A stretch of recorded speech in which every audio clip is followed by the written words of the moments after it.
Hello everybody and welcome back to the lecture. So we are discussing the synthesis of the nucleobases and how you can manufacture the nucleobases in the laboratory, and we have started with the synthesis of the pyrimidine nucleobases.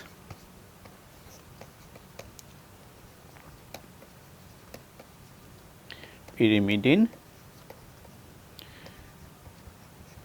nucleobases, or it is not only the pure nucleobases, also their derivatives, because a large variety of those derivatives have shown interesting properties, biological as well as the pharmaceutical properties.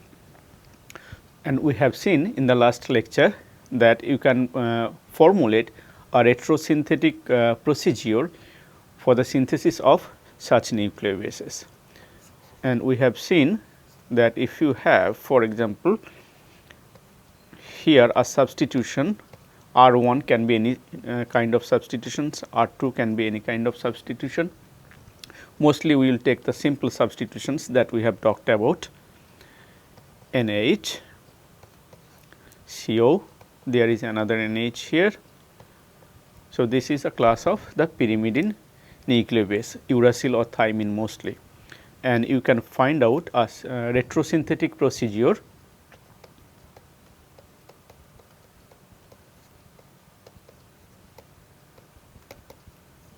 means going back, and we have seen that you can do it by cleaving these two bonds and starting with this kind of compound. It can be either an ester or can be an acid chloride, things like that, with a good leaving group at the place of OET. R1, R2, and this is a carbonyl compound plus very simple and readily available material, that is urea. So, in general this kind of compound is known as beta keto ester. So, if you consider this is an ester, this is the alpha position, this is the beta position. So, you have a carbonyl group at the beta position, that is why it is called the beta keto ester. So, a combination of beta keto ester and urea. So, this is the retrosynthesis. Now, if you look towards the forward synthesis, if you start with this plus this, and we have seen if you reflux in organic solvent, suitable organic solvent actually, that depends in the property of this compound in which organic solvent this will be soluble. You have to heat it up at a reflux condition, and in presence of strong base, either sodium hydroxide or ethoxide, followed by sometimes it takes strong acid also, H2SO4, then you get the fusion product actually, and you have seen that this is basically a nucleophilic substitution reaction, and this one was basically a condensation reaction. There will be OH and then followed by dehydration. So, it will lose one water molecule and give you the desired product.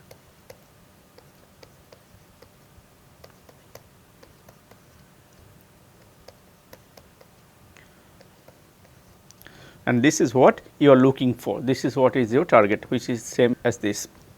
So, the idea is first formulate a retrosynthetic scheme, and then with the starting points you have to manufacture, you have to come down to the target molecule. So, to verify or to validate whether the synthetic protocol that you have formulated is actually correct or not, or is viable or not. So, that is why you have to do the forward process also, and this is very much the process or the methodology or the technique that industries used or the pharmaceutical companies use to synthesize a variety of the pyrimidine compounds, pyrimidine nucleobase derivatives in large scale. Later on we have seen that you can further improve the method, or you can make the method more useful with more variations by by a slightly different technique, with the starting with the same starting material, same urea,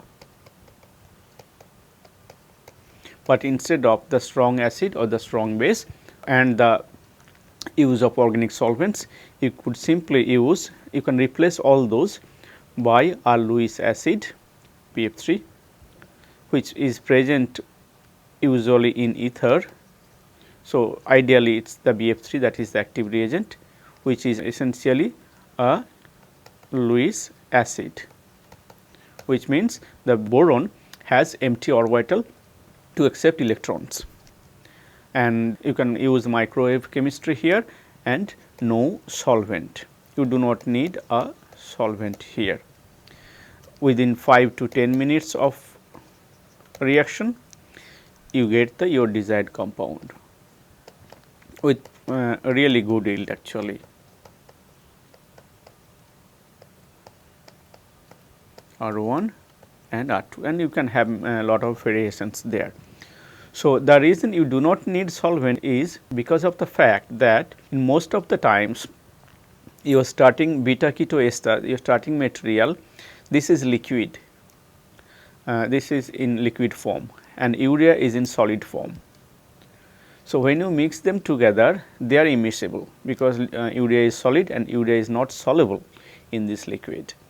But once you heat it up, once you start heating that up, once you reach the melting temperature of the urea, then it actually dissolves, it gets melted and dissolves it into the liquid form of the beta keto ester. So, then they come in the single phase, and therefore, they can do the reactions without any organic solvent. So, this is one case. Secondly, if you want to synthesize the little bit modifications which we have done as R1, R2 in here an amine,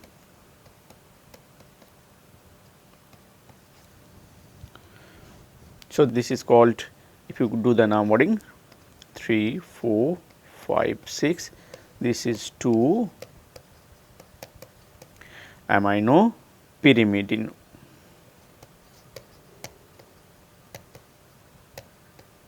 and this is basically an isomer of cytosine. If you see, this is your cytosine, here the amine is present. So, it is just that the amine group in the 4th position of cytosine has come down to 2nd position, and the keto group at the 2 position of the cytosine has gone to the 4th position. It is an exchange kind of thing. So, this is your cytosine. So, this is called isocytosine. So, cytosine can be synthesized from the starting material. Here would be cyanide, CN, and this. If you have R1 and R2, you will have here R1 and R2. In general chemistry I am talking about. For cytosine, R1 equals to R2 equals to H, both are hydrogen. This plus urea,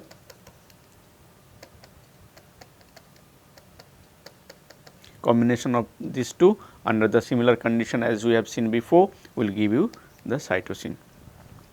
Now, the variations and the unnatural one, this is mostly unnatural isocytosine derivatives. They are, many of the medicines have this kind of structure, this kind of component in the total molecular structure of many medicines actually. So, you can manufacture this by cleaving here and here. It will come down to the same thing here, beta keto ester,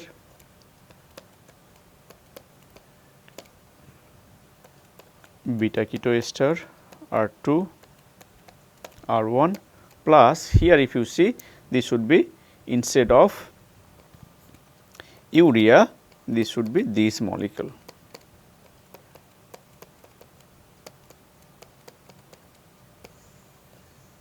urea had one oxygen here. In this case, you will have, because you have to bring the NH2, so you will have the NH moiety here. This is called, this is known as guanidine.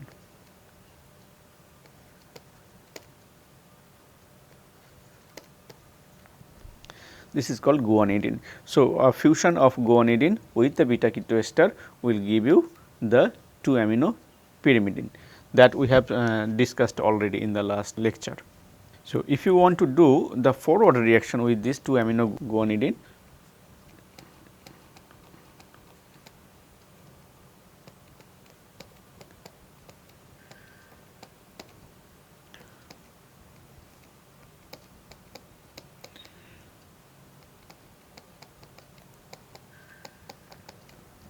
and this compound mainly exists when you buy commercially. This does not exist alone, because it exists in terms of salt, most of the times in terms of the hydrochloride salt.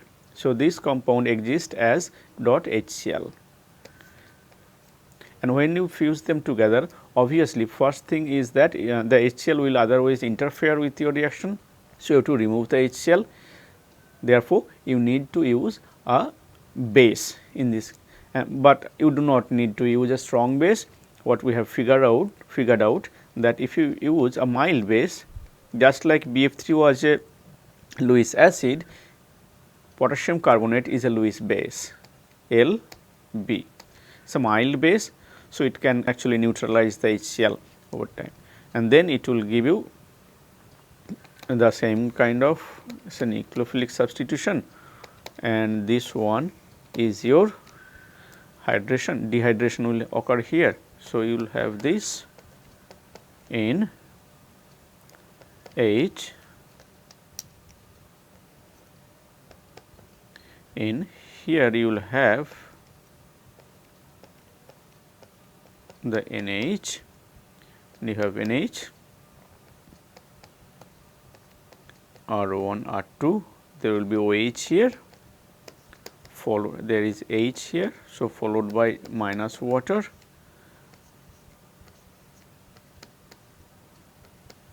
So, I am showing you the forward process actually. R1, R2. Now, here you can see that this is the imine form. So, it will undergo tautomerism very quickly,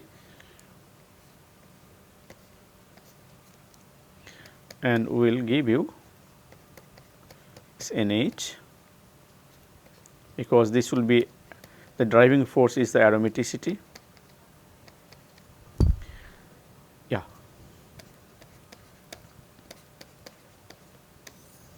Your target compound 2-amino pyrimidine or isocytosine. So, likewise you can make lot of variations. You can change this into sulfur, and here you can make sulfur. So, many variations that are present in our organic library actually and are commercially available also. So, you can find out the proper synthetic scheme depending upon your target molecule. So, this is what you can do in your laboratory. By the way, do you know how these pyrimidine nucleobases are synthesized or biosynthesized in living cells? It is usually the cytosine which is first synthesized.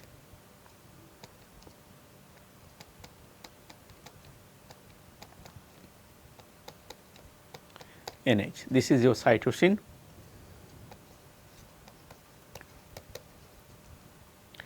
and then this is converted into uracil. It is a pretty easy hydrolysis reaction basically. So, this conversion happens with the help of an enzyme called deaminase. Here enzyme, of course, in biological cells everything is catalyzed by enzyme. So, in this case enzyme is deaminase, cytosine deaminase we call. So, there are variations. So, it is one kind of deaminase which will deaminate the cytosine, remove the NH2 group and will hydrolyze to the keto. So, it is basically a hydrolysis reaction, essentially an hydrolysis reaction. that will convert the cytosine into uracil. So, even if you keep cytosine in your laboratory in proper condition in aqueous medium and little bit with the condition maintaining the conditions, over time you can see the cytosine will be converted or will be hydrolyzed into uracil. And once uracil is synthesized, this is then converted into thymine.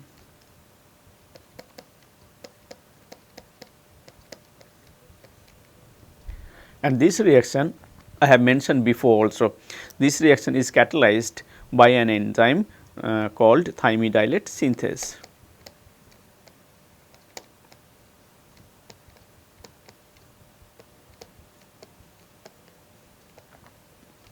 Thymidylate synthase. So, that is how in biological cells the thymine is synthesized or uracil is synthesized. Okay. Now, this is in biology. Now, what about the real molecules, these molecules that have been evolved? So, if you ask a question, how come these molecules were evolved when there was no biomolecules, when there was no biological cells, when there was no biology in fact? I am talking about prebiotic chemistry.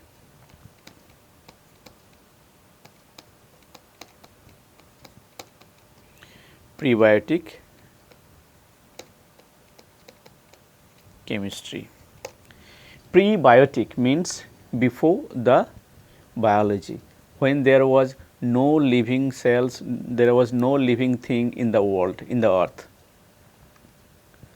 So, we are talking about millions and millions of years before the earth was evolved, before the biomolecules were evolved, before the living organisms were evolved. So, what was the starting point?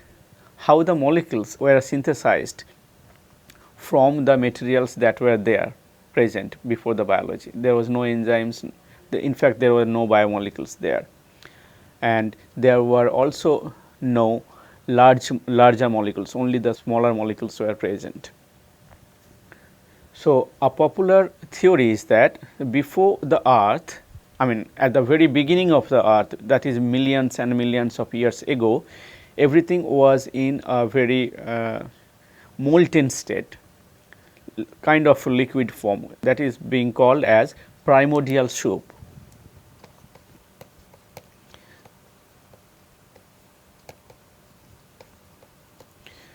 If you have not heard this term, you will heard this term quite often if you try to read the evolution of the molecules or evolution of biological molecules on earth. So, primordial soup is considered as the molten state at the beginning of the earth when earth was created, because there was the temperature was very high, there was a lot of pressure thing, and sparking were there. So, yeah, and there were very less amount of air, oxygen was very less. So, everything was in kind of anaerobic condition, and this is the whole thing is called the primordial soup. So, we will now see how some experiments have been performed to validate some theories that explains, that will kind of give you ideas how the nucleobases were synthesized out of this primordial soup. So, when there was no biological cells, when there was no protein, no DNA, a basic question is how the living cell was created first. So, such a long kind of molecules, the proteins and DNA are very large molecules, and therefore, they are not easy to synthesize when there was nothing. So, obviously, they had a starting point, and again a popular theory that is known as RNA World Theory, that predicts or that kind of gives an hypothesis that RNA was the molecule which was created first. RNA was the first biomolecule which was created first out of all the other biomolecules, and from RNA the other biomolecules were formed, and then came the single living cell, kind of amoeba kind of the living cells were created. So, now in order to synthesize the RNA, you have to synthesize the nucleobases. So, again it comes down to the fact that how the nucleobases were synthesized at the beginning of the earth, which is we call prebiotic synthesis. So, now I will show you two beautiful experiments that have been performed. There are many people actually, there are many research are going on to understand or to predict this problem, that how what exactly happened, how the molecules were evolved. And of course, that has a big problem is that it has happened over millions and millions of years. So, if you want to do experiments in the laboratory, you cannot spend that much time, or you cannot afford that long time to your reaction mixture to understand what could have happened. So, you have to create a simulated kind of atmosphere in your laboratory to understand such factors, and therefore, that makes it tough, because the time is a big issue here. The reason is, when there was when the small molecules were present in the primordial soup for millions and millions of years, they had high degrees of freedom. And of course, over time, I mean, if you think of that long time, then the chances are pretty high that at one time or some other time, the molecules will come close together and they can do chemistry, and that time frame is difficult to spend in the laboratory. So, they have kind of simulated the atmosphere. So, first experiment I will show you was published in Nature,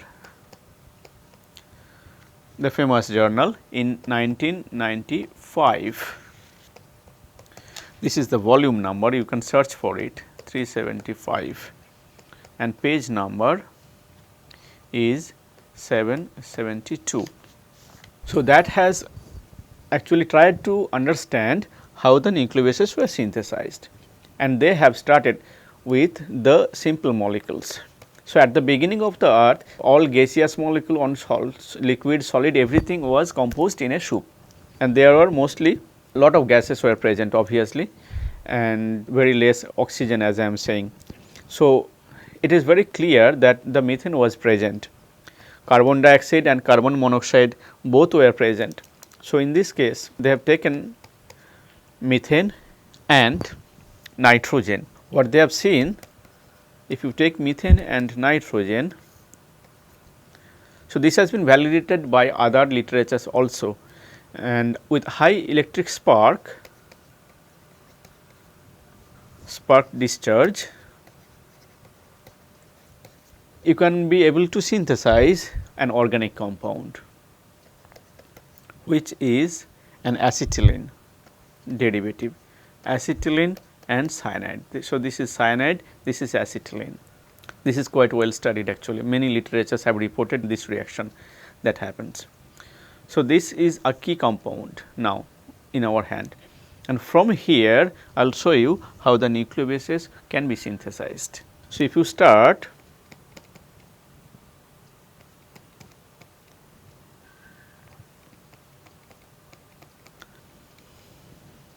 cyanide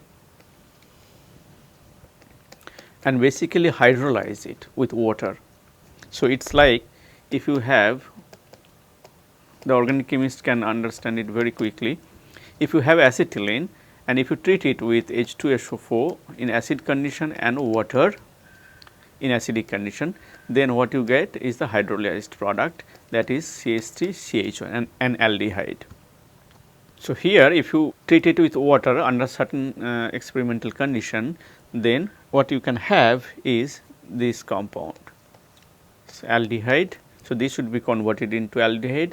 This would have been CH2, because free acetylene would be CH3, here it is already bonded. So, it will be CH2 and you will have a cyanide as usual.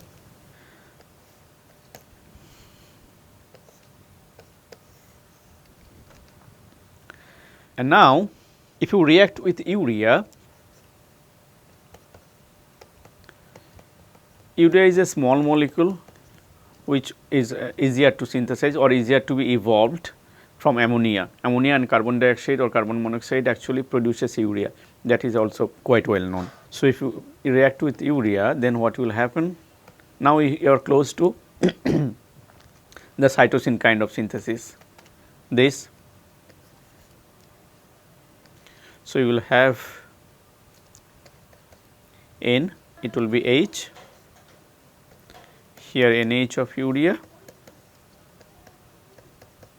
NH2 aldehyde. Now, this can do the same reaction as you have seen before, and I am skipping the step. So, it will be minus water and you will have NH,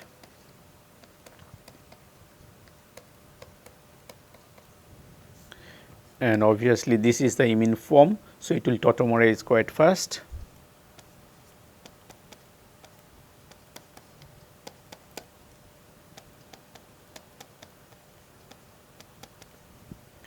Your cytosine is ready. So, cytosine can be synthesized from this molecule, and obviously this molecule came from only methane and nitrogen. So, once you synthesize cytosine, of course, you can synthesize the uracil after hydrolysis.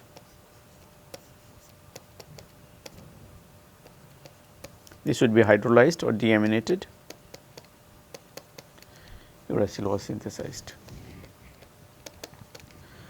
So, that is an experiment that actually kind of suggests or gives you a hypothesis how the molecules, the nucleobases could have been evolved.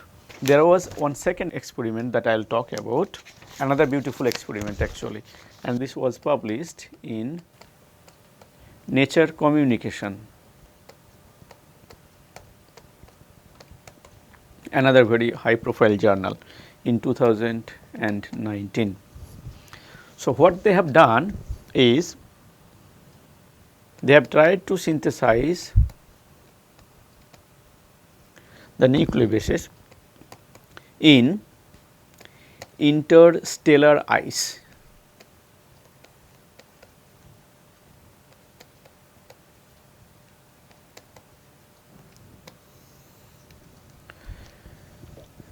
So, the ice form in other stars or other stellar systems where there is no life yet can be a good mimic or can give you idea how the molecules could have been synthesized on Earth, because I mean people kind of think that the same molten state or the same kind of molecules that are present in the interstellar ice form or in interstellar systems were present also on Earth millions and millions of years ago, when the biology was not there on Earth. So, studying the interstellar system and trying to find the evolution from there could have been a good mimic. So, and again obviously you do not have interstellar ice in your hand in your laboratory. So, you simulate in the laboratory what the same composition that would have that are present or that have been already studied by the scientists, that these kinds of molecules are present in the interstellar systems. And interstellar ice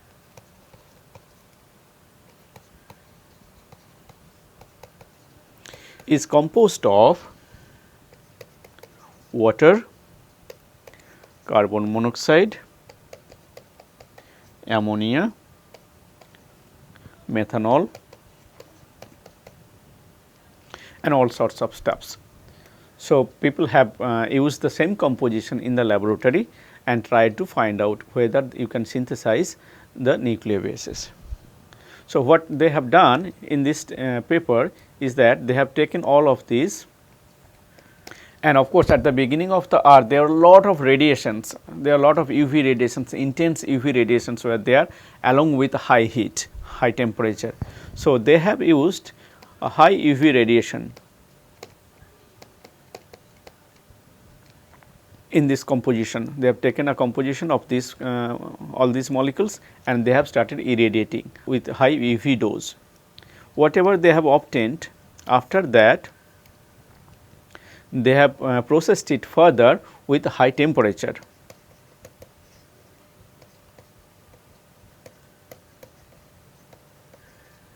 Because that was there in the prebiotic earth.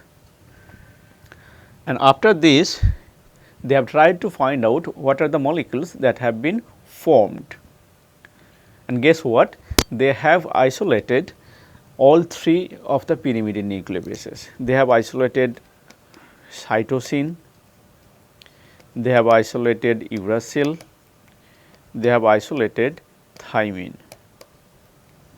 All three of them were present in the final composition after this reaction.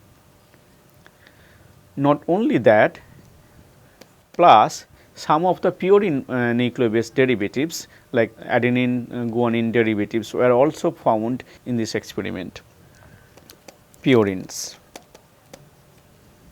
I will give you some structure. So, adenine was there. Out of these purine bases, adenine was found, and then this compound should be 5 membered.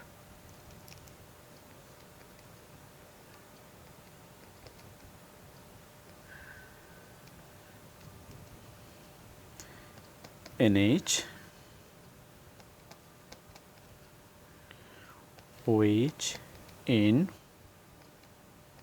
double bond, this is N here.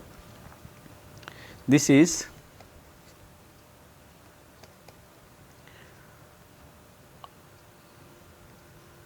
hypoxanthine, xanthine. So, one kind of purine. They had also guanine that was found, and then xanthine was found.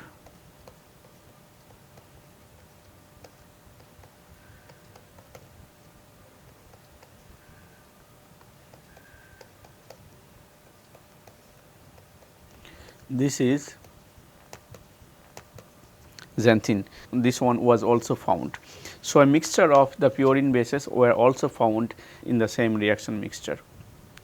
So, this kind of chemistry actually tells you to develop more hypotheses or more predictions of about the fact that how the molecules could have been synthesized, how the basic subunits of the biomolecules would have been synthesized from the prebiotic earth, from the when there was no life. So, similarly, we will see the some prebiotic chemistry later when we will see the amino acid synthesis.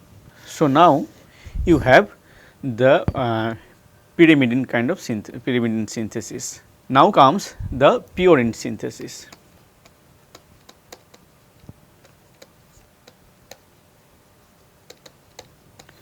So, pyrimidines you can synthesize in the laboratory. Now comes the fact that how can you synthesize or how can you find the retrosynthesis retrosynthetic routes for the purine nucleobases. A general structure of the purine is this. Here the sugar would be attached. So, this N nitrogen has to be free, has to be NH. Here can be any derivative, usually there is nothing here, but I am keeping R, so that you can have variations. Here there is N, so R2 depending upon the nucleobase they will vary, and N, another N. So, if this is the structure of a purine, how can you synthesize the target molecule? Now, if you look at the molecule and if you think of the pyrimidine kind of synthesis, of course, you now know that this 6 membered ring you can synthesize very easily. So, one of the idea can be that you start with the 6 membered ring and synthesize the 5 membered ring on top of it. In other words, you have to synthesize this 5 membered ring on the pyrimidine. So, now if that is the approach, I call it approach A or route A. So, then you have to think of how to synthesize the 5 membered ring. Now, where to cleave the bond? As we have seen before, the cleaving the carbon heteroatom bond is the easiest one, is one of the easy tactics that can be used in organic methodology. So, in that case it could be that this bond can be cleaved, this bond can be cleaved, and the whole thing can be attached to it. So, if you do that, then there is an issue that I have already talked in the last lecture, that then you have to fuse, you have to form the CN bond, you have to form this CN bond also with an aromatic ring, and now aromatic ring is already high in electrons, electron rich. So, doing chemistry or making a new bond formation with the aromatic ring with an other electron rich center is hard, because nitrogen is electron rich, aromatic ring is also electron rich. So, this bond formation would be little bit harder, possible, there are a lot of methods are there, this is little bit harder. So, the easier way to do is not to touch this bond, not to touch this bond. So, but to cleave this, if you cleave this bond there, so what you will get down to, and if you cleave this bond here, then you can start with this amine here, this amine here,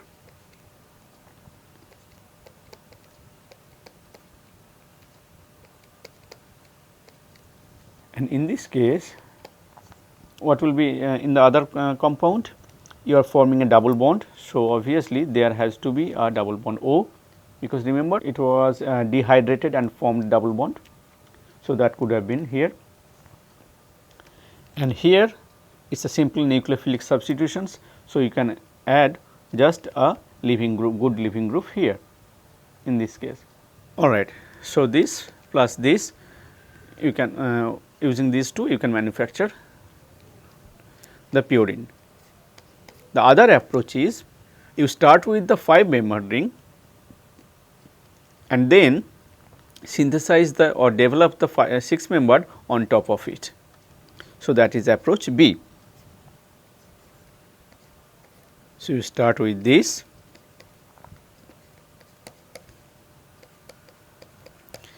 and then develop the 6 membered. Again you can avoid the direct synthesis here, because this is also aromatic. So, this bond should not be cleaved, this bond should not be cleaved.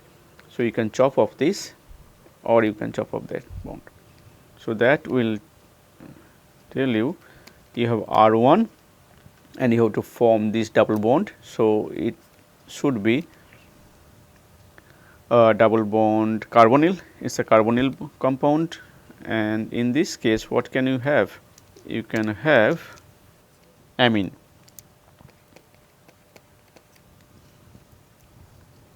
plus the R part R2. If this is amine and there is a double bond here, so there has to be a carbonyl compound in this case, and this has to be manufactured. So, there has to be an amine kind of this. So, these two can give rise to the purine, or these two 6 membered ring and this molecule can give rise to the same purine. So, these are the two approaches that are more viable. So, that is given here. If this is the ring, then you can cleave path A and this is path B. Now, how to do the forward reaction? So, starting with this, let us move to the forward direction. If we take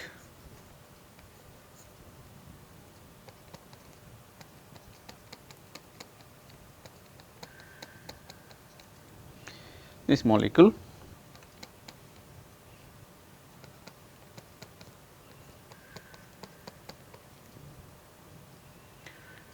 in, I am starting one of the starting materials plus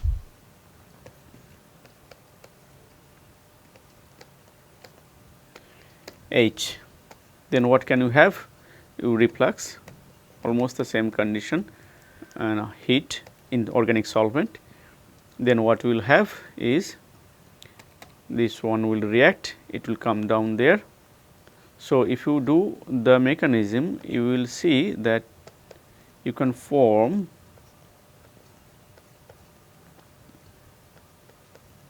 nitrogen NH here, double bond OH will eliminate. So, you will have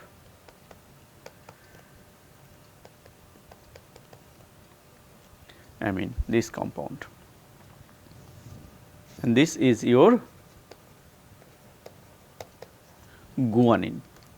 Now, you can see that there is another extra amine here, which sometimes interfere with the reaction system. So, in advanced chemistry you may need to protect this amine. Most of the times you do not require, because this amine does not react that drastically. So, normally if you use these two, you will get the certain amount of the guanine.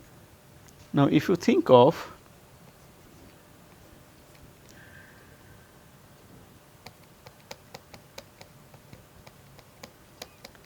little bit variation,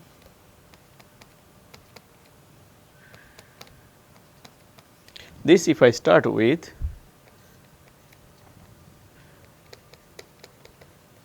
and if you treat this with urea, can you find out what the compound going to be? So, in this case one of the amine would be a leaving group, this would leave, and then the dehydration will occur.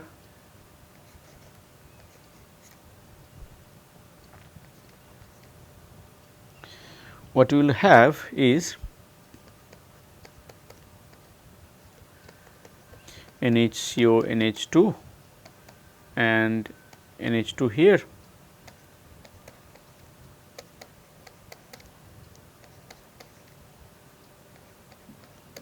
NH, there should be NH here, this, and then a second displacement of the amine group will give you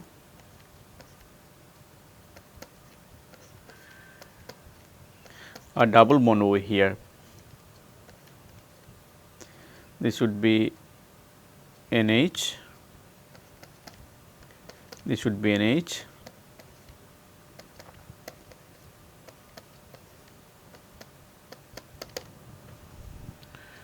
this compound. If you treat this with ammonia, then this carbon will get aminated actually. It is quite easy reaction. I will tell you why we are doing this.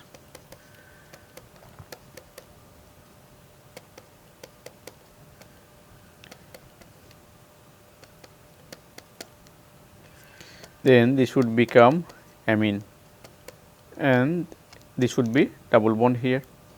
So, ideally you could have started with this compound also here, and you could have get down to the same these two molecules would have been identical if you would have started with this, with the amine group already present. But in order to avoid the reaction of this amine, we have started with the double keto form here, and then if you need an amine, you can always do the amination by treatment with ammonia. So, this compound, this is a guanidine derivative without the double bond oxygen here. This compound particularly is known as 8-oxo-guanine, because this is the 8th position. 8th position there is an oxo group. So, 8-oxo-guanine. This molecule is actually present, it is a very notorious molecule which is created from the DNA. Or we call it the DNA lesions. The damage of DNA creates this molecule. This molecule is the reason why certain cancers are formed. It induces the mutations, and that we will see later.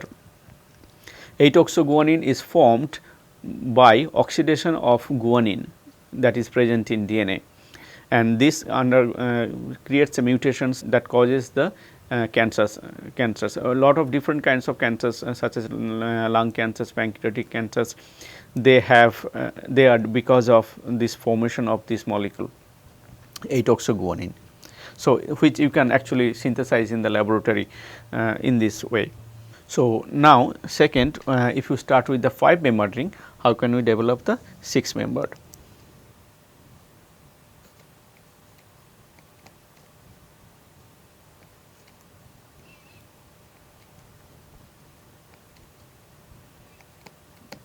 NH here, and if you start with the amine, this instead of this amine, it can be any other leaving group also. You can start with an ester as well or acid chloride as well. If you treat it with formic acid or reflux, I am giving just one example. You can change, you can by varying this reagent, you can make different compounds, different molecules. Then what this will do is,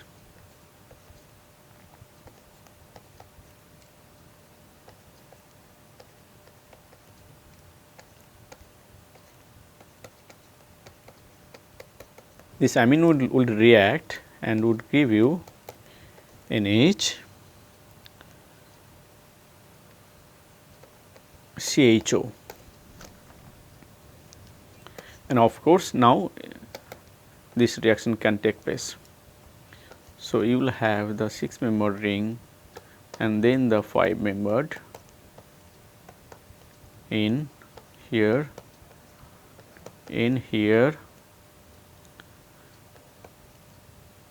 and then it can be NH, it can be H here.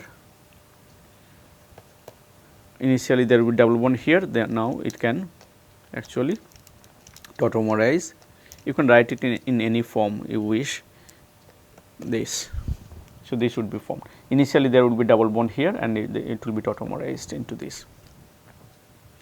So, that is the way you can produce the, you can start with the 5-membered ring and can produce the 6-membered compound. So, this is your basically adenine compound. Now, the same adenine, so you have synthesized it from the 5-membered ring. If you want to synthesize the same compound from the 6-membered, then you can start with this. Here the amine,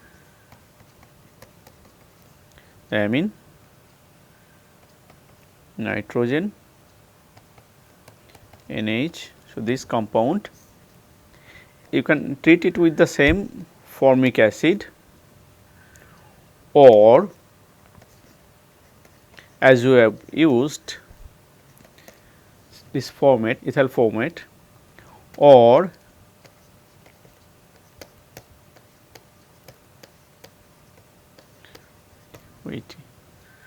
ortho format.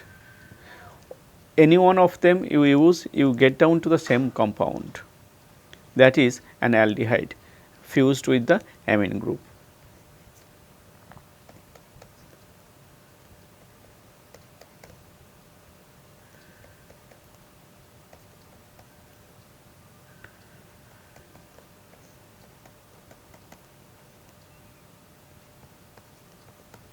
This would be produced, and of course, then followed by dehydration minus water.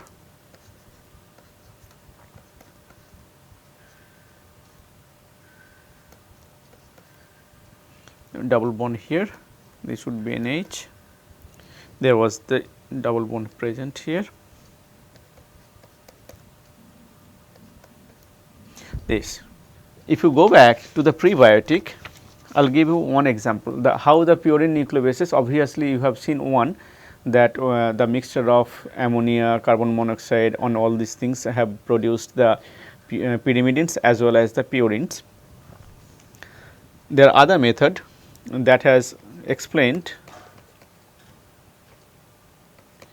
prebiotic synthesis of purine nucleobases basically,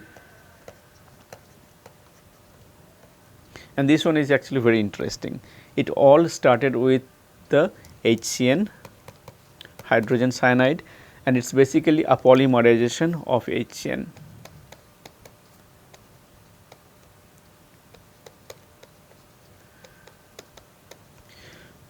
Means that many of HCN molecules were added together one after the other and form the final compound. We will see how adenine was developed. So, first if you have HCN and treat it with another molecule of HCN. So, HCN is basically an acid. So, which is H plus, Cn minus I am writing. So, it can be protonated, and then, so if this is protonated, then what you get is HC and H plus, and then Cn minus would react here, eliminating this. So, you will have, in this case if you write NH double bond CH and cyanide, this molecule. Now, this can further be protonated and will produce, so this will further protonate, will become NH2 plus, this will move, and there will be another Cn minus would go, basically this form. So, this would be NH2, this is cyanide, there would be another cyanide here.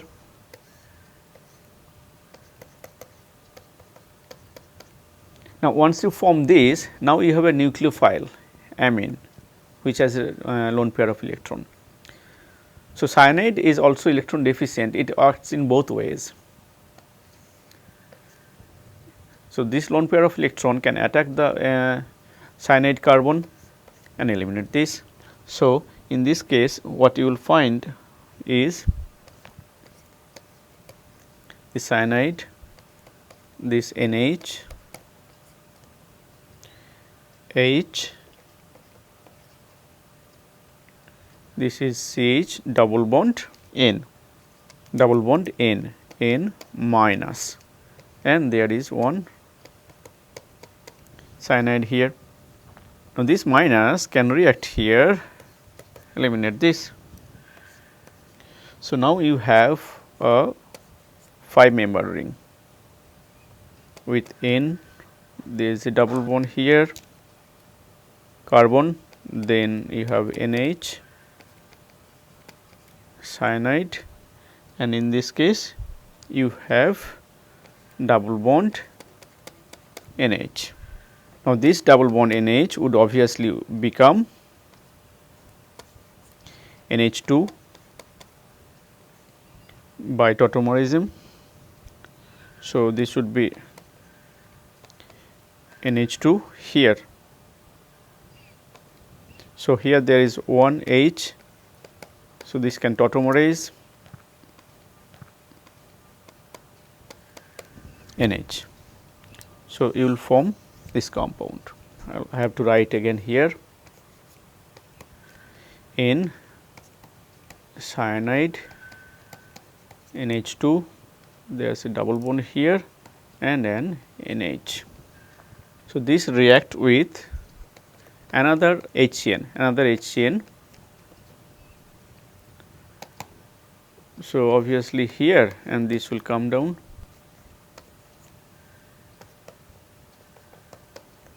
N, NH, C double bond N minus, rest is all the same, NH. Now, this can go here, and if you do the whole thing, then you will see that you have, so this will be double bond NH, and this is your N, double bond N here, NH.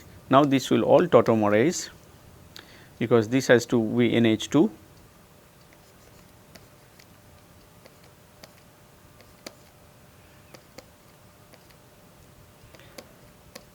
NH, this will become